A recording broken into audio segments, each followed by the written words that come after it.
다 같이 묵도하심으로 4월 29일 수요 가정 예배를 시작하도록 하겠습니다.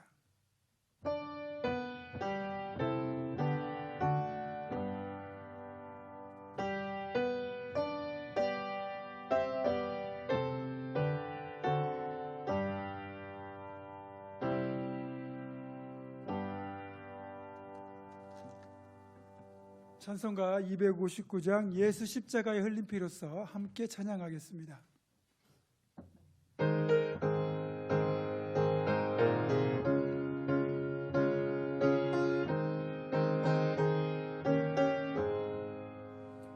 예수 십자가의 흘린 피로써 그대는 씻기어 있는가?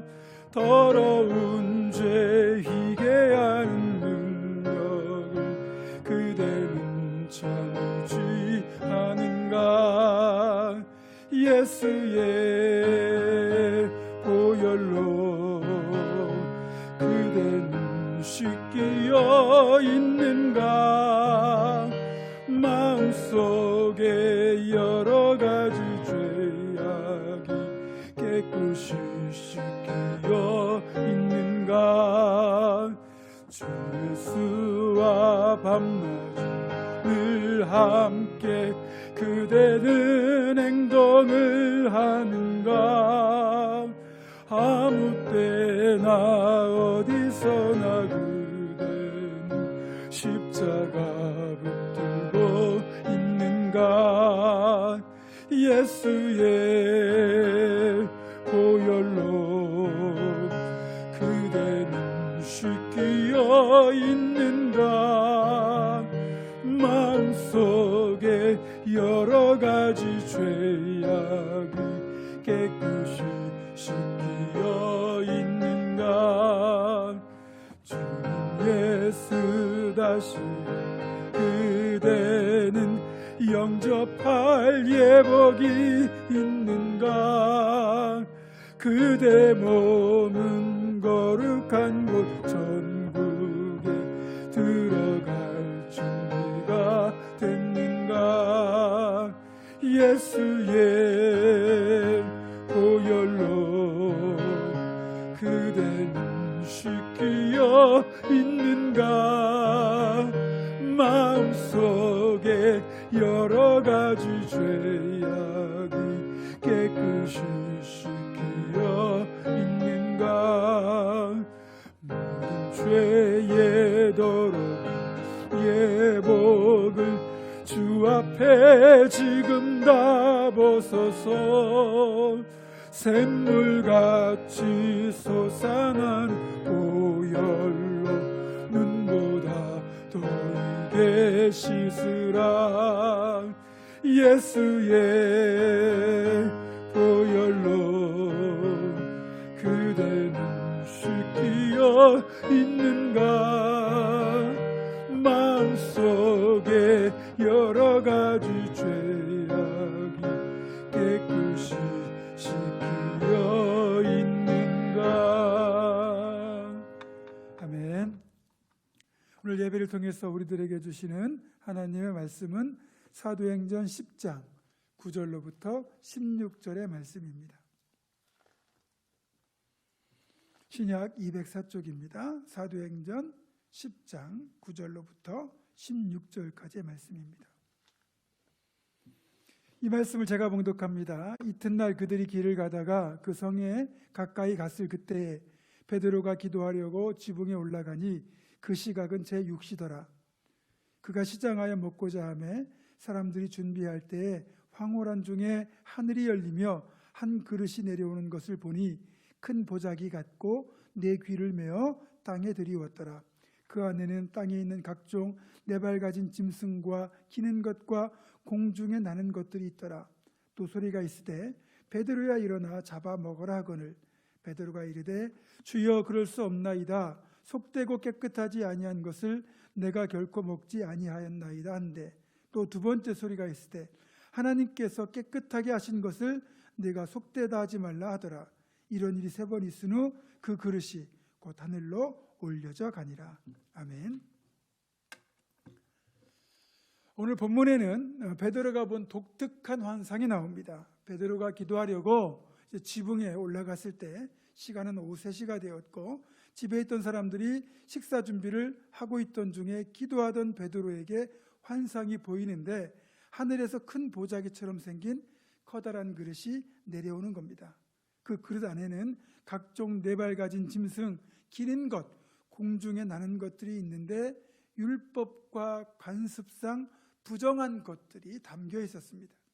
그때 하늘에서 음성이 나서 베드로에게 그것들을 잡아 먹으라는 것이었습니다.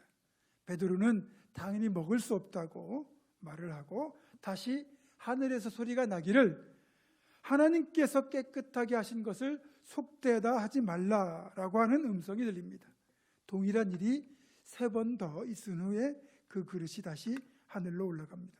이것이 베드로가 경험한 환상의 내용입니다. 이 환상의 본질적인 의미는 유대인들이 부정한 동물과 같이 취급하던 이방인에 대한 시각을 바꾸어 하나님이 이방인들에게도 복음의 문을 열어주셨다는 것을 말하는 것이지만 오늘은 이 환상 속에서 새롭게 제시된 신약의 음식에 대한 기준을 살펴보고자 합니다. 저는 지금도 선지해장국을 좋아하는 편인데 어렸을 때 시골에 살 때 행상을 하는 아주머니께서 다라이에다가 이 선지를 이고 오시면 어머니가 그 선지를 사서 맛있게 선지해장국을 끓여주신 것을 기억합니다. 그런데 맛있게 먹으면서도 성경에 피는 먹지 말라고 했던 것을 기억하면서 약간의 거리낌이 있던 것이 사실입니다. 또 이제 그 마을에 살 때 저희 동네에 파평윤씨 문중에 무덤이 3개가 있었는데 1년에 한 2차례 정도 이 파평윤씨 문중이 저희 마을에 모여서 시제를 드리면서 이제 파시루떡을 해가지고 마을 사람들에게 다 돌렸습니다. 명절 때나 잔치 때가 아니면 떡을 맛볼 수 없던 시기이기 때문에 그렇게 맛있게 시제 때 드려졌던 시루떡을 먹긴 했는데 역시 이렇게 제사 지내고 난 음식을 먹어도 되나 하는 거리낌이 약간은 있었습니다. 이런 고민은 음식을 포함한 신앙인의 삶의 전반에서 나타나는 고민이라고 할 수 있습니다. 신앙적인 기준에서 보면 음식 외에도 술과 담배 같은 것도 있고요. 도박이나 노름, 오락과 취미생활까지 우리는 분명한 기준을 가지고 취사 선택을 해야 된다는 겁니다. 일단 구약 레위기에서 제시된 규정에 근거해서 짐승 중에서 먹을 수 있는 것은 굽이 갈라지고 되새김질을 하는 것입니다. 짐승 중에서 굽이 갈라지고 되새김질을 하는 짐승은 소나 양, 염소 등이 대표적인 거죠. 그렇지만 돼지는 굽은 갈라졌지만 되새김질을 하지 않고요. 말이나 낙타는 되새김질은 하지만 굽은 갈라지지 않았습니다. 또 육식을 하는 맹수들은 굽이 아니라 발톱을 가지고 있고 되새김질도 하지 않죠. 그러니까 이런 기준에서 보면 우리가 지금 너무너무 좋아하는 돼지고기, 삼겹살 같은 건 당연히 부정한 음식에 해당됩니다. 실제로 지금도 유대인 사회에서 다른 어떤 성경의 명령보다도 강력하게 지켜지는 그런 내용이 하나가 바로 이 부정한 음식을 먹지 않는 겁니다. 이들은 절대로 돼지고기나 개고기 같은 건 먹지 않습니다. 만약 이들에게 돼지고기나 개고기라는 것을 감추고 속여서 먹게 만들면 이들은 엄청난 모독으로 간주합니다. 또 이들은 먹어도 되는 짐승이라 할지라도 정해진 절차와 방법에 따라 도축을 해야 된다는 규정을 준수합니다. 이 유대교의 기준에 따라 도축되고 만들어진 음식을 코셔라고 부르고요. 또 유대교와 비슷한 음식 규정을 가진 이슬람의 경우에는 할랄이라고 부릅니다.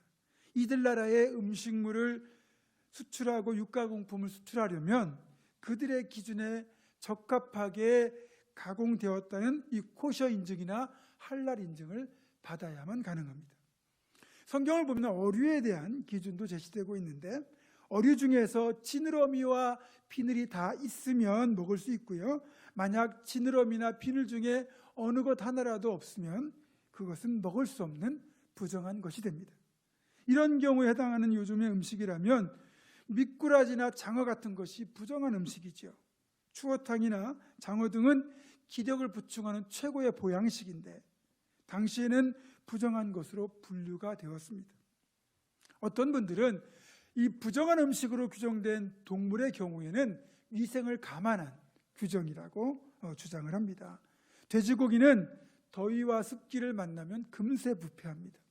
또 잡식성이기 때문에 풀만 뜯겨도 되는 목축 문화는 맞지 않죠.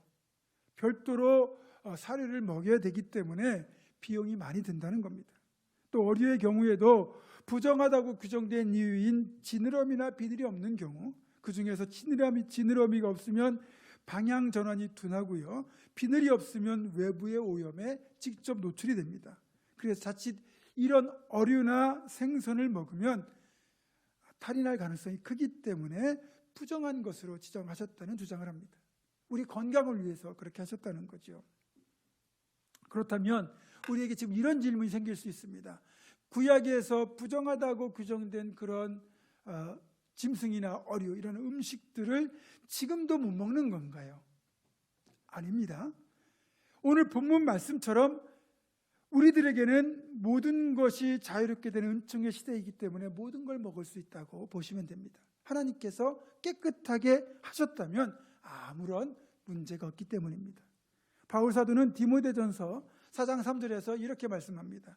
음식물은 하나님이 지으신 바니 믿는 자들과 진리를 아는 자들이 감사함으로 받을 것이니라. 하나님께서 지으신 모든 것이 선함에 감사함으로 받으면 버릴 것이 없나니 하나님의 말씀과 기도로 거룩하여 짐이니라. 아멘. 그러니까 모든 것이 가능한 거죠. 그러니까 돼지고기도 마음껏 드시고 장어나 추어탕도 마음껏 드시면 됩니다.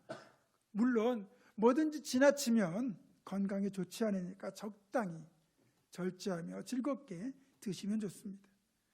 우리는 이제 얼마든지 음식을 포함한 행동의 자유가 주어진 신약 시대에 살고 있습니다.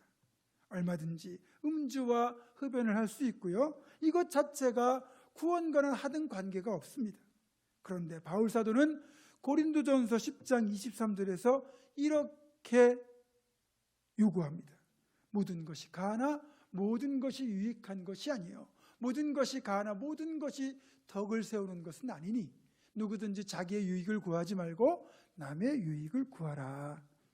이 말씀처럼 우리는 자유함으로 음식과 음주, 흡연을 할 수 있지만 아직 신앙이 어린 성도나 또 믿지 않는 세상 사람들이 바라볼 때 이런 우리의 음주와 흡연, 여타 행동 때문에 시험에 빠지게 된다면 그들을 위하여 자유를 절제할 수 있어야 한다는 겁니다. 그래서 우리가 정말 성숙한 신앙인이라면 나의 자유함을 누리는 것보다, 내 입의 즐거움을 누리는 것보다 더 중요한 한 가지가 존재하는 겁니다. 그것은 내가 누리는 음식을 포함한 그 어떤 권리보다 나의 형제, 자매를 위하여 나의 자유함을 절제하는 것입니다. 모든 것이 가능하지만 철저히 다른 이들의 유익을 구하라고 말씀합니다. 말씀을 정리합니다. 복음의 시대를 살아가는 우리에게는 모든 것이 가능하지만 그러나 교회와 덕을 위하여 무엇이라도 절제할 수 있어야 합니다. 그래서 최종적인 음식에 대한 결론은 바로 이겁니다. 고린도전서 10장 31절입니다. 함께 읽겠습니다. 시작. 그런즉 너희가 먹든지 마시든지 무엇을 하든지 다 하나님의 영광을 위하여 하라. 아멘. 사랑하는 성도 여러분, 여러분이 무엇을 먹든지 무엇을 마시든지 모든 것을 다 형제와 자매의 유익을 위하여, 나아가 최종적으로는 하나님의 영광을 위하여 행하시는 우리 모두가 되기를 주님의 이름으로 축원합니다. 기도하겠습니다. 참 좋으신 하나님, 우리가 살아도 주를 위하여 살고 죽어도 주를 위하여 죽는 신앙인이라고 하는데 먹는 것도 내 육신을 위하지 않고 모든 것을 하나님의 영광을 위하여 행할 수 있는 성숙한 신앙인이 다 되게 하여 주시옵소서. 예수님의 이름으로 기도하옵고 이제는 우리 주 예수 그리스도의 은혜와 하나님의 사랑과 성령의 교통하심이 먹든지 마시든지 무엇을 하든지 하나님의 영광을 위하여 행할 것을 결단하는 사랑하는 우리 부모님과 함께 모든 성도들과 이들의 가정과 생업과 앞날과 우리 교회 위에 지금부터 영원토록 함께 하시옵기를 간절히 축원하옵나이다. 아멘.